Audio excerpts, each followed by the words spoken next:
Hello, everybody, and welcome back to the Blue Castle podcast. I'm your host, Sarah. I'm your other host, Molly. And today, Molly is going to teach us all about another resort. Your favorite, my favorite. Well, I don't know if it's your favorite, but I'm assuming it's every listener's favorite of our series because it's our most consistent. It is the resort series. We're happy to bring it back to you. We don't have a big viewership to pull, so we're just like, we enjoy recording. We do, Molly. So the thousands of you, the thousands have said in unison, we love the podcasts about the resorts. Yes. They've been kicking down the doors, screaming for more resort podcast episodes. And who are we to deprive them? Exactly. So today we'll give you another one. Today, all about the Pop Century Resort. Woo! Yay, cue the wow, wow, wow, wow, that sound. Yeah. Cue that. Yeah. A lot of people are very passionate about this resort. This is a lot of people's favorite of the value resorts. Mm-hmm. It isn't mine personally. What? We're not those people. No. But she deserves her flowers. She being Pop Century. Pop Century's a girl. I just decided. Yeah, I agree. I think most of the resorts, well, I don't know if most of the resorts, a lot of the resorts are girls. I will say it's my second favorite value resort. I mean, it's on the Skyliner, so it's automatically going to beat the All-Stars. When it comes to, yeah, the All-Stars are not going to win. Yeah, there are a lot of, like, rooms. There are a lot of people you can fit into the values, but there aren't that many different themes you can choose from. Or, like, it's either the All-Stars Pop or Art of Animation. All-Stars is massive. Anyway, whatever. We've already talked about them.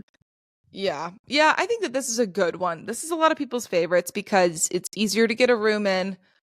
All of the rooms are the same, meaning they're all kind of the 2-queen room setup. We'll talk more about that later. But as far as like very cheap, accessible, and easy to get around transportation wise, this is high up for everyone. So let's just get into it, shall we? Let's do it. Let's get into it. I'm going to start off by reading you the intro that Walt Disney World has on their website to Pop Century, because I'm not going to lie, a lot of the theming in the different areas doesn't make complete sense to me because it's themed throughout decades and stuff. And a lot, like all of the decades, except for one, are ones that I was not alive for. Same. But also, yeah, we're basically throwing shade at the elderly, which, I mean, it's not shade. They are more informed than us about the decades because they lived in them. So this is a resort for you history girlies out there. Yeah, the history buffs. Not me. I was history. It's not ancient, but it is history. Anyway, experience the unforgettable fads of the 1950s through the 1990s all over again, from yo-yos and Play-Doh to Rubik's Cube and rollerblades. This resort hotel salutes the timeless fashions, catchphrases, toys, and dances that captivated the world through the decades. So, I'm a person, I paid attention in school, but pop culture throughout different decades and like what distinguished pop culture from one decade to another, that was like a paragraph in the chapter of that time in the history book. So like they might mention a yo-yo and a Rubik's Cube, but that's not a test question. Like we were learning about like Watergate and World War II. We weren't learning about like when the record player came out or when the first at-home computer was released. So yeah, it was too recent for them to care.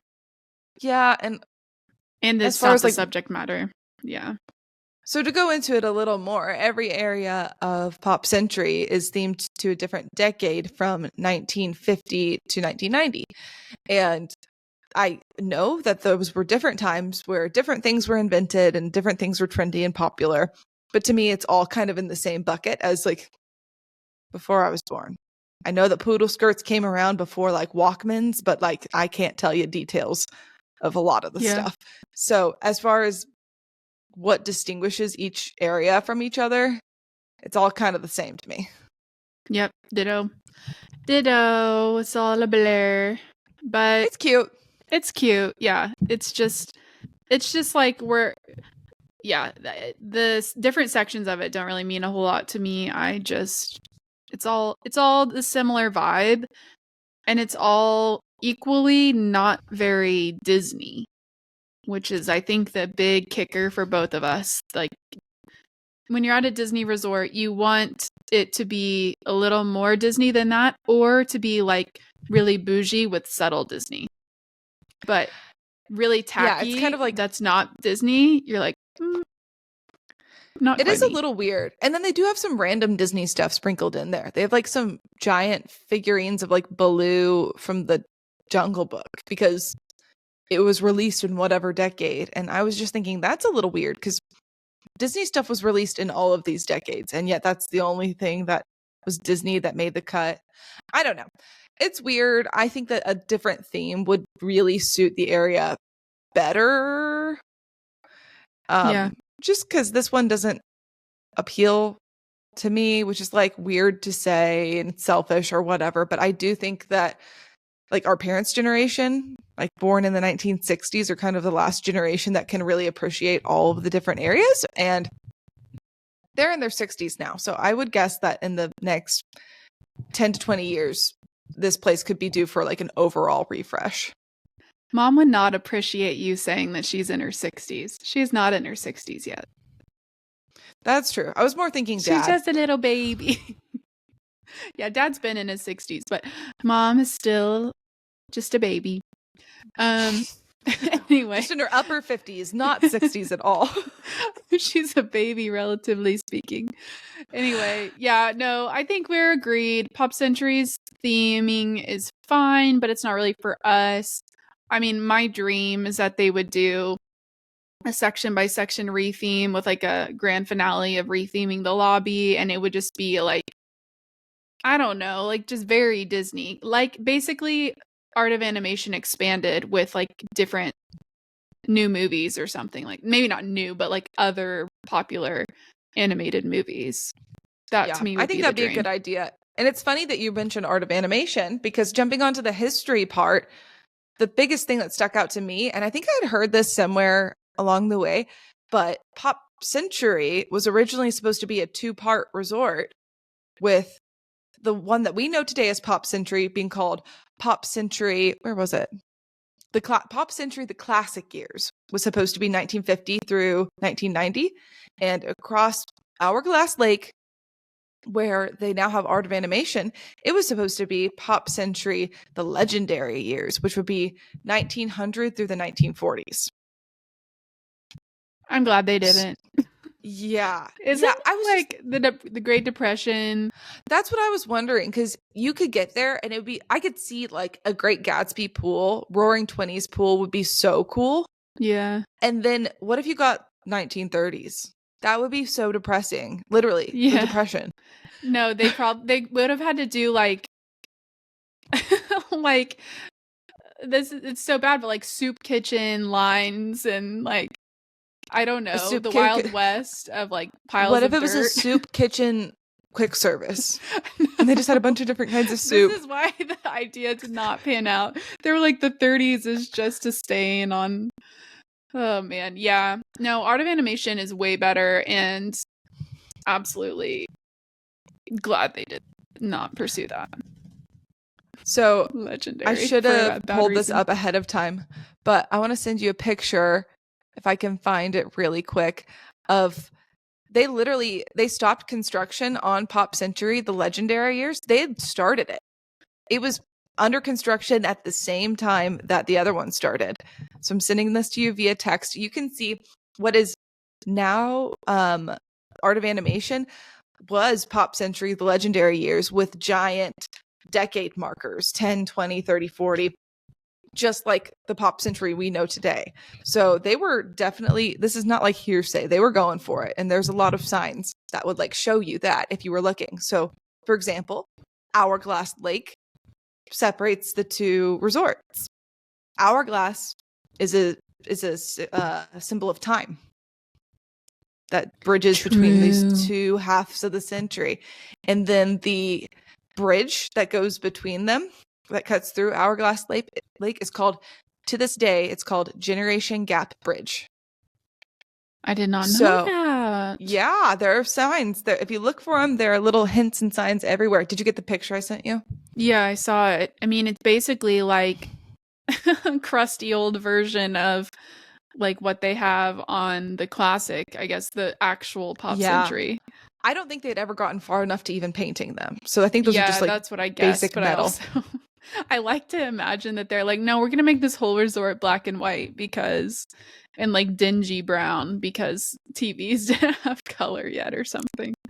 Yeah. They probably I guess they could go for more fun things in the first half of the 1900s, but I mean, they kind of had selective choices on the latter half too. They ignored some wars and stuff like that, but still, it's like that just doesn't seem that fun of a theme to me. So Art of Animation, I think, was definitely a good choice. Also, did you ever wonder why the Little Mermaid section is the only section that has the like standard size rooms? I've wondered that so much, but you can see aerial photos of the whole area. Aerial photos. Before they started reconstructing Art of Animation, and the only buildings with rooms so that they had built were the Little Mermaid rooms. They'd already started that concept before they debuted the idea of a family style suite at All Star Music.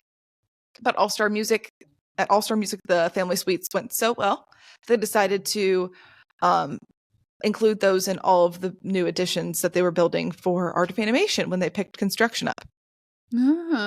I wish they had finished one more section so that Art of Animation had 2 and 2 sections, like 2 standard sections. So like Lion King would just be standard rooms 2.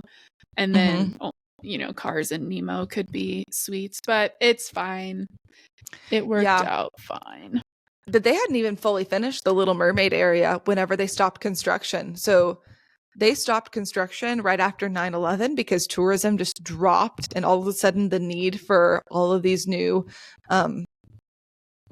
all the new occupancy went poof, gone. So they didn't do anything in that area between 2001 and 2010. And when they stopped construction, there were doors on the rooms at the Little Mermaid section, but no windows. So the window frames were just blank, like empty. So those were just kind of open and exposed to the elements. I wonder what critters were living in there. Terrifying. Spooky. Anyway, I know that this is mostly, a lot of it's about Art of Animation because they're much more intertwined than I thought, but that's the gist of it. There's not that much more other than in the 90s, Walt Disney World tested out value resorts with the All-Stars, and those were a hit for a different demographic that previously couldn't afford to stay on property. So they kept rolling with Pop Century, and 9/11 kind of screwed the whole thing over. And then they continued on with one half of it and dropped the other half. And then I kind of just beat right to the chase, the exciting part, which was the Art of Animation side. But that's basically it for history. Wow. I knew that they were linked, that they were tied, and I think I had heard before that Pop Century was Art of Animation was supposed to be more of Pop Century, but I didn't realize it was further back in time. But I guess that makes sense because otherwise you'd be doing like the future. So that doesn't make sense. But what was the other? But I did not realize the extent of it. And I never thought about Hourglass. Like, I always thought it was called Hourglass because it's like, I don't know why. It's just like really steady water. So I think of it like glass. I never thought of the hourglass. I don't know why. Yeah, when I was reading about the history of it all online, it didn't even say anything about Hourglass Lake or the Generation Gap Bridge. I just started thinking that I was like, isn't the name of the bridge something weird? Because we've seen it. It's like labeled. Yeah. When you're there. Yeah, I know I've read it. I just didn't remember. And when I was looking at the aerial map, I was like, duh, Hourglass Lake. Like all signs point to that they were really leaning into that theme, but decided to go another direction. And I'm glad they did. Yep. I bet some people out there just wish that they could have experienced it. But alas. I, for one, they lost don't need to relive. I don't need to live the Great Depression. No. Absolutely. But not. what could be fun is if they didn't have like a huge need for a lot more rooms, but they just had a steady need for them over the years, is if they added one decade at a time as a decade ends. So like instead of adding the first half of the 1900s, what if they added the 2010s? And then in a few years they added the 2020s, like the 2000s, if they went the other direction, because then they'd be keeping up with their people who are attending, and it would actually make sense to the people who attend, because I don't know too many people today that are still going on trips to Disney that remember the 1940s. Facts. Yep. Okay, I like that idea. Enough with the history. On to food. Yes, my favorite. Food is also my favorite. This place does not have the most exciting food options. But you know what it does have? What? You know what it has? A pina colada? Chicken strips. Oh, it has chicken strips. Yeah, it does have chicken and a pina strips. colada. I think. Yeah, doesn't it? It does. This place only has one main food source called Everything Pop Shopping and Dining. And I don't know if they could have picked a more boring name. I was looking everywhere for what the name was, because I clicked on Everything Pop Shopping and Dining. And that just seems like the label of the category. I was like, yes, but what's it called? And that's the name of their restaurant and shopping area. Well, they got more clever with All Stars. I will say that. Their names of things are a little more fun. But yeah, they could have done better with that. And part of me keeps thinking, do better, Disney. Like, there's so much they could improve on at Pop Century, but I think that's why people love it, is because these little things are like its Achilles heel that keep the prices relatively low. Because otherwise, a place on the Skyliner route with like this proximity, these nice of rooms, there's a lot of really good things about it. And if they were to just make the little improvements to make it an elite hotel, I think the price would easily go up $50 a night. Yeah. So it has fans. Yeah. Right now it's like, keep it ugly, keep it weird, keep it strange and quirky, because that keeps the price low. You're right.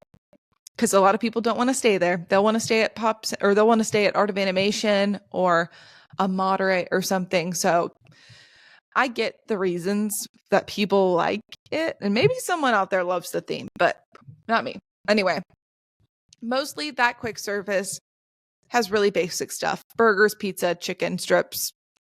But their specialty burger, which is always like every value resort kind of seems to have its own specialty burger. Right now theirs is the porchetta burger. I don't know what porchetta is. Apparently it's kind of pork, but it has porchetta style pork, a fried egg, herb dressing, and pork crackling. It looked really good visually.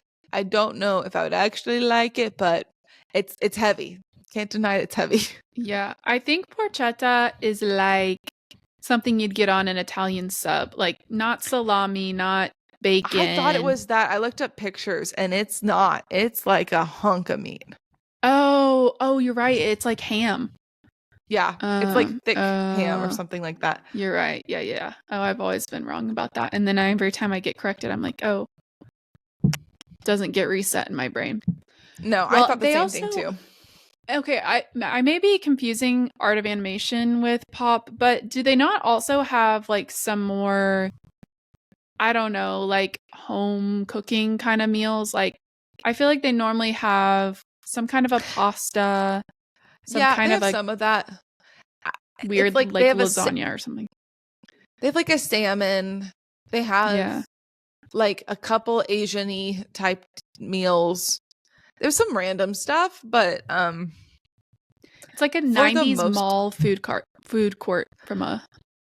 Yeah, but the good thing about it is they are renovating it as we speak. So right now, as we record this, it's November 2nd. They're 1 month into their 2-month renovation.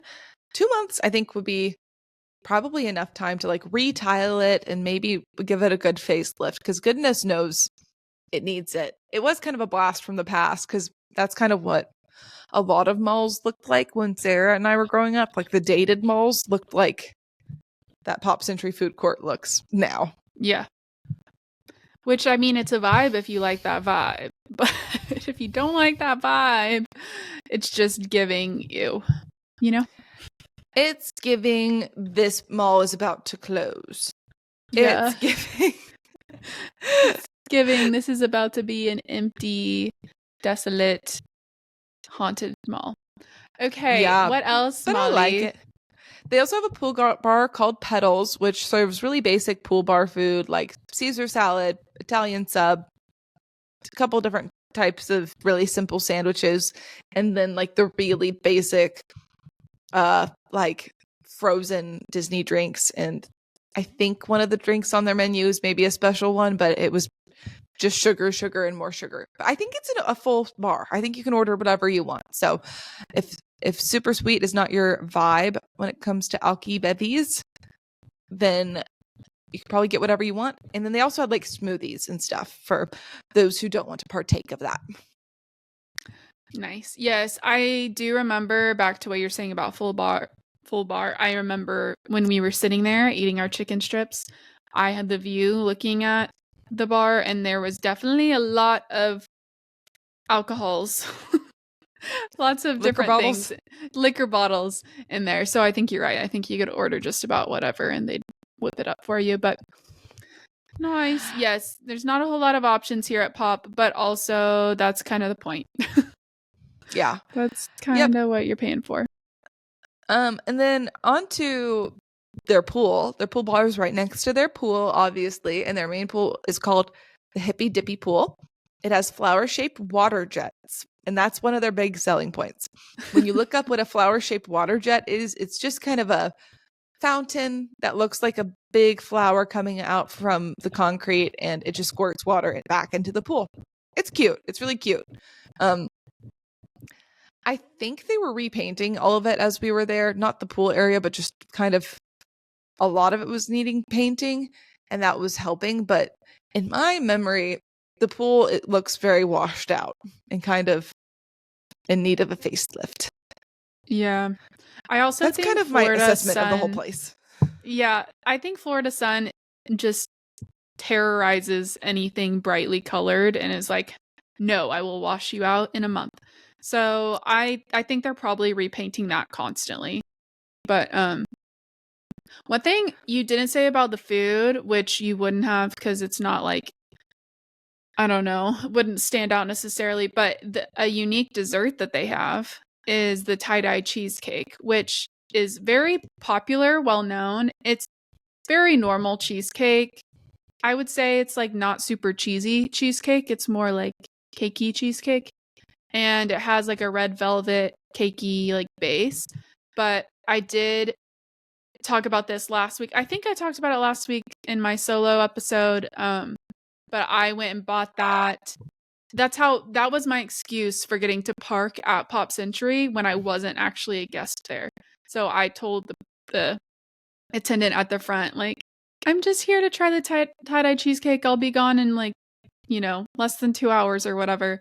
And then I took the skyliner and like bopped around a little bit and then left. So pro tip, if you want an excuse to park somewhere for free on the skyliner, that is a potential.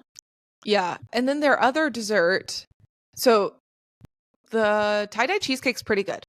It's fine. Yeah, I like it. I love a graham cracker crust or just like a crunchy crust of some sort on a cheesecake, and it doesn't have that.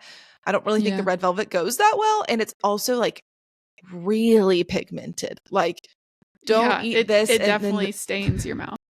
Like, you might have like blue or green or red teeth for your photos for the next few hours. Like, it's very, very pigmented.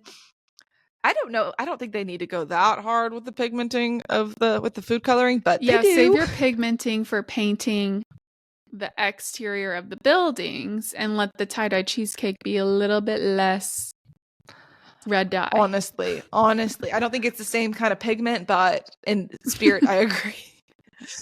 And then I thought you were going to say there's another dessert though. Is there? There is.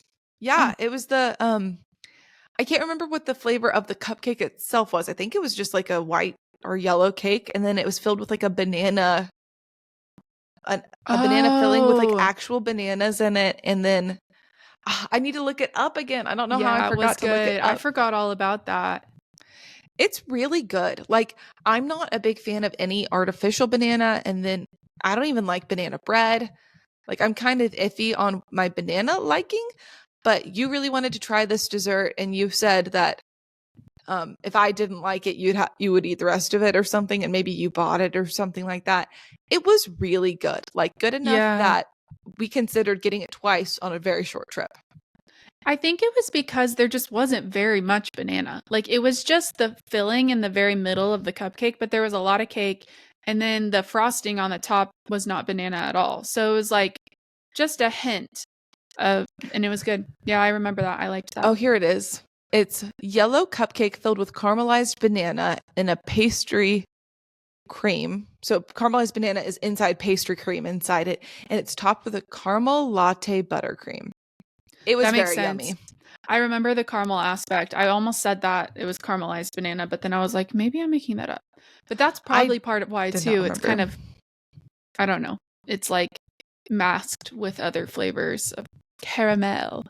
Nice. Yeah, I want to get that again. That would definitely be worth popping over to Pop one day. And that's another one that has, I believe, a very pigmented frosting because they can't leave the food dye alone. Well, they did draw our attention with the those. That's a reason why we tried those, because they. That's true. The reason why I wanted the banana one was because it sounded good to me, but the reason I tried the tie-dye cheesecake was the colors. So we are simple creatures.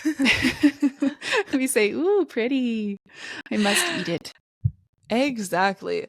The only other real unique amenity they have, I honestly think it's an amenity. It is entertainment and it's transportation, and it is the Skyliner access. Mm-hmm. We love that Skyliner. It is as fun as a lot of rides in the park. Like, I could ride the Skyliner back and forth and just sit in it. It feels like the People Mover or like the Disneyland Railroad or something. Like, it just feels very relaxing to be on it, and beautiful, great views, really fast transportation, no traffic.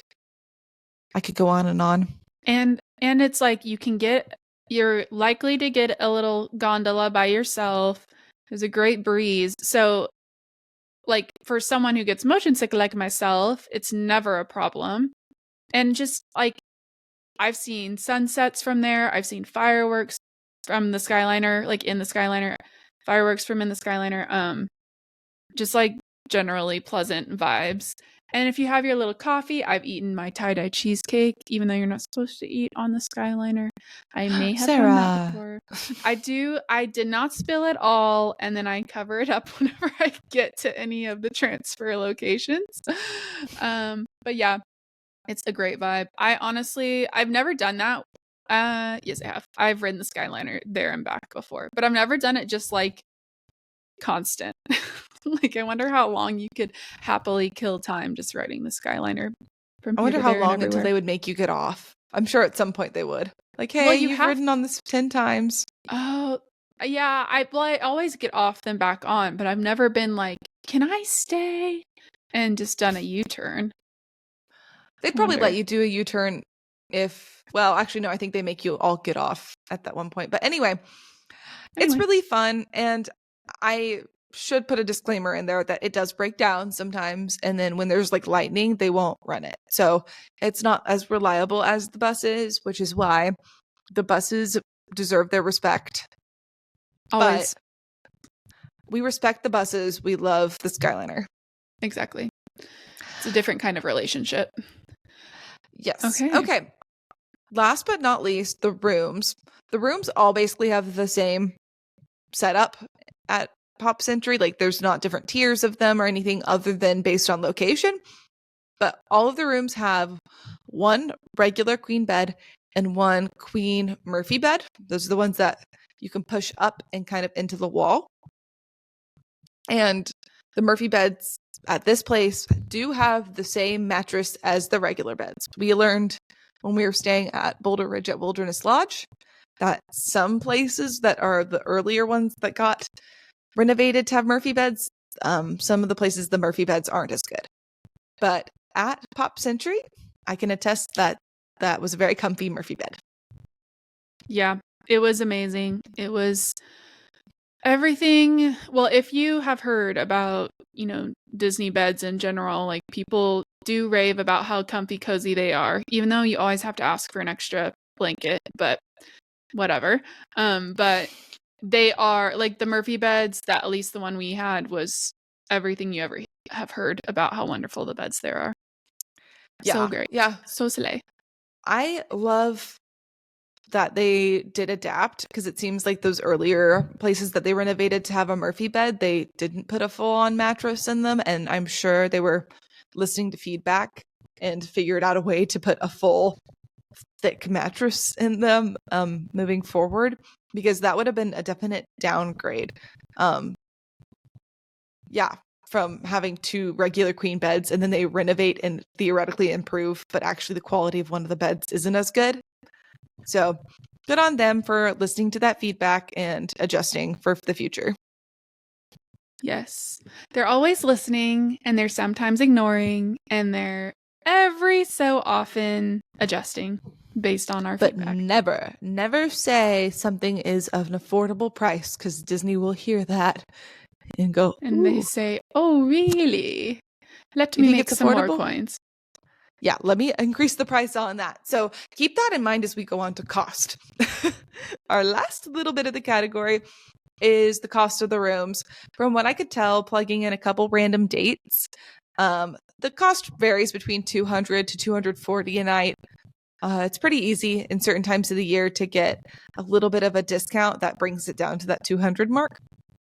This is more expensive than I remember it being.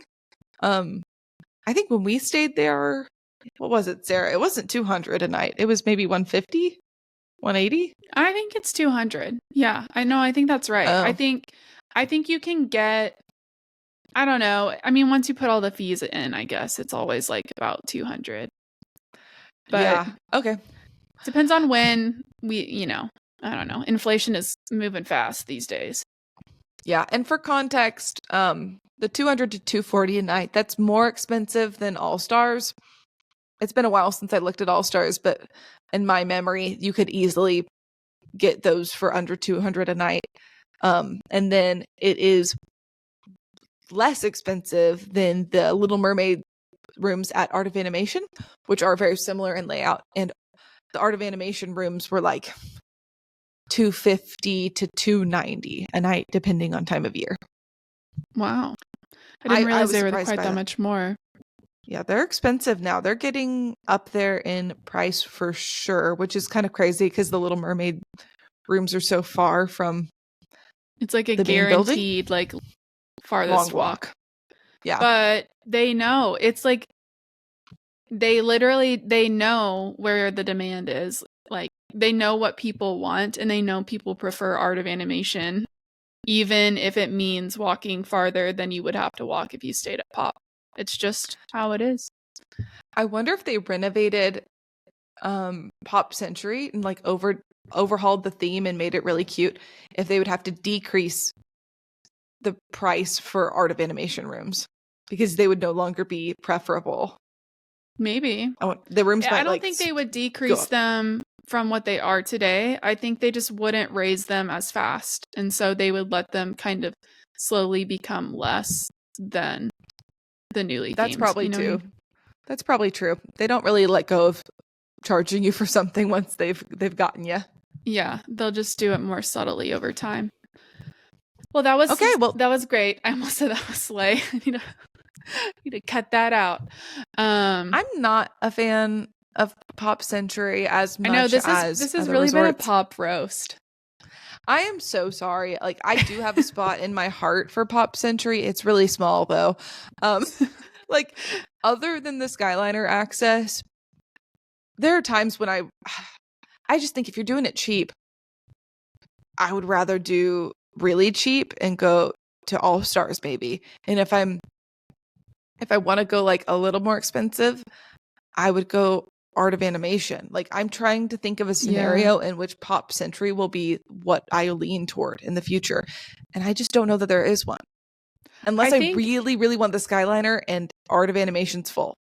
That's literally what I was going to say. That scenario.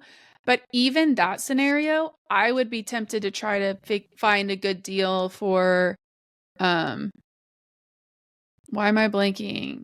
Caribbean Beach Resort, because it's on the Skyliner too, and it's closer to like $300 a night usually, or maybe $350. But that's Caribbean where Beach Disney gets you, because Caribbean Beach can sleep 5 comfortably versus Pop Century can sleep 4. And I've not been to Pop Century, or I haven't been to Caribbean Beach, but I have heard that the modern resorts have much more spacious rooms, and that's one thing we didn't really mention. Pop Century rooms are very, very small. They have everything you need and absolutely nothing you don't. So, yep, they're bare bones, but they work.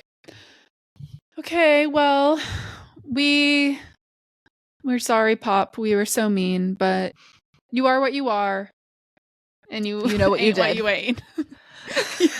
You did what you did. Just own it. Okay. She needs to get with the times.